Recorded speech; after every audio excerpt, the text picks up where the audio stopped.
I saw a video earlier today on TikTok that you guys might find interesting, having to do with the whole phenomenon about goblins and elves. Now, this is something that I already know, but for a lot of you who want to pretty much know from another person's point of view, I think it's pretty much interesting. Now, this is more from the Hispanic explanation of it because they call it duende for goblin or hobgoblin, and leprechauns and elves, all that kind of thing, gnomes, and this is just an explanation from them. And like I said before, it's something that's very pretty much terrifying. I mean, I could tell stories about my experience, which I have already.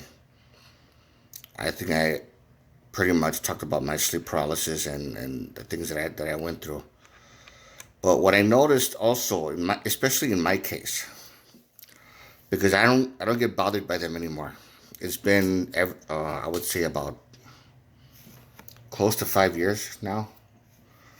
So I'd say about 4.5 years I haven't been bothered by them.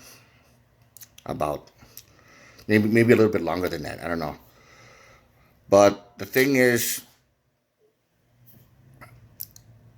I haven't I haven't been bothered for that long. But the thing that brought it on, to me to begin with, aside from the fact that I was actually hexed by a family member because of the fact that I knew too much about the ritual abuse, the so-called satanic ritual abuse, even though it wasn't satanic. It had nothing to do with Satan, but it pretty much follows you know, the same scenario. Blood sacrifices. I've seen people being killed. I've seen all sorts of atrocities, and they're all in my memory, and the sexual abuse and stuff like that. Now,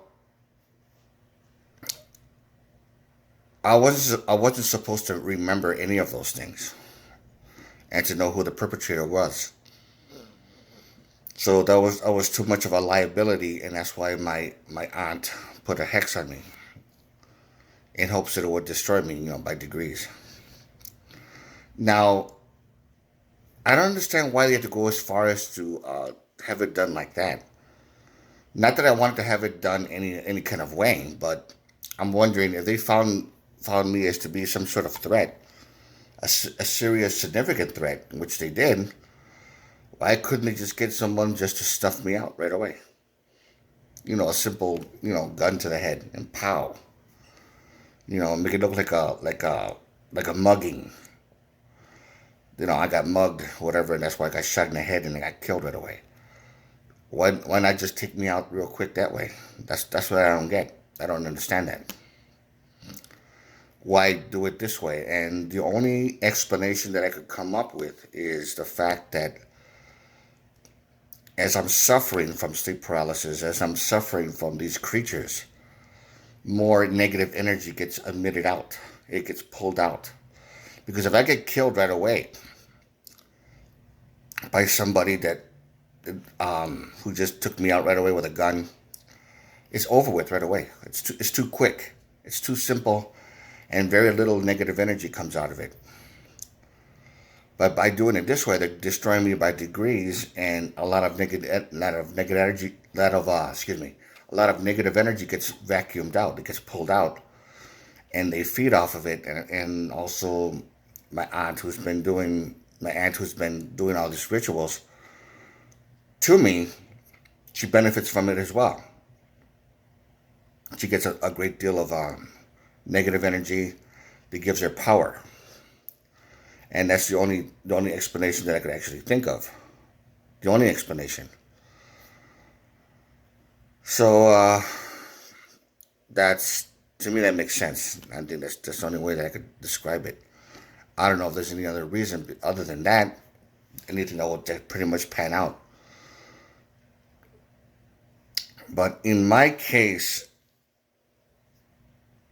in order to make this type of hex work to this degree, especially, to be constantly followed by fairy beings, elves, and goblins, and stuff like that, to be tormenting me as a child, and then they come back every now and then, every couple of years throughout my life, through my teenage years, through my 20s.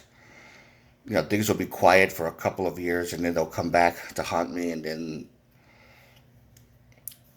things will be quiet again for another couple of years. Not no worry free when I sleep at night, and then they will come back on and off through for many years, and then as soon as my relatives started to suspect something that I knew something, and then I became more and more of a liability. I mean, it's not like anybody's gonna believe me. I mean, there's no way I can be a whistleblower and then be a threat to them. I mean, I don't know. I don't know what the case is or what the deal is. But it all started with something that was put into my body that actually attracted these things to begin with. So when my aunt came up to me and she hugged me, embraced me, and she rubbed my back, and I felt that little like electricity jolt, like a mild kind of type of jolt. What she did was she activated that little chip that was in my body in order to attract these things to mess with me at a very high level. At a very high level, it's like it's pretty much like I had some kind of a button or something that she could just turn the volume up or the power up even more. That's the reason why she hugged me to begin with, is to like turn it up even more to its fullest potential, to its highest level. I mean, I know it's kind of, I don't know, that's the best way, that's the only way I can actually describe it. But now, since it's been removed by a very benevolent alien race, they just took it out of my body. And ever since then, which I'm extremely grateful for, I'm very happy and extremely grateful for that to happen. But ever since that happened, I have not been messed with at all. At all. And they even told me, as when they took it out and they showed it to me, it was like about the size of a Tic Tac. It was a small little dark metallic thing, and it was strange looking, and it gave me the creeps. And they told me that it was put into me when I was a newborn in the hospital, and the doctor that delivered my mom was in on it. They told me to be very, very careful, because the people that put it into your body, they're gonna find out that it's gone, that it's been taken out, and they're gonna go to any great lengths to put it back, to put another one in you. It's like they're trying to chip me to keep me in check, or whatever the case may be.